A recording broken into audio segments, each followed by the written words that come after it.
நலமான வாழ்வே நிறைவான பெருஞ்செல்வம்.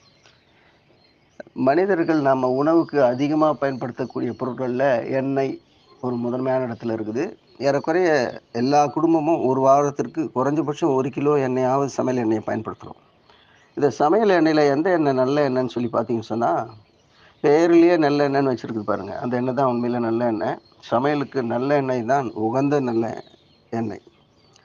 இந்த நல்லெண்ணெயோட இன்னொரு கூடுதல் பயன் என்னன்னு கேட்டிங்கன்னா, தினசரி காலையில வெறும் வயிற்றில 2 ஸ்பூன் நல்லெண்ணெய் நீங்க சாப்பிட்டு வந்தீங்கன்னா, ஆனா அந்த நல்லெண்ணெய் மரச்செக்கிலில் தயாரிக்கப்பட்டதா இருக்கணும். உங்களுக்கு ஒரு மனிதனுக்கு தேவையான கால்சியம் சத்த முழுமையா இதில நமக்கு கிடைச்சிடும். குறிப்பா பெண்களுக்கு இந்த மெனோபாஸ் பீரியட்ல கால்சியம் சத்து குறைவால பல்வேறு எலும்பு பிரச்சனைகள் வரும். அவங்களுக்கு உகந்த ஒரு மருத்துவம், கை மருத்துவம், நாட்டு மருத்துவம் இது. இந்த நல்ல தகவல் நாடெங்கும் பரவ எங்களது சேனலை சப்ஸ்கிரைப் பண்ணுங்க, கமெண்ட் பண்ணுங்க. அன்புடன் காஞ்சி முகிலன்.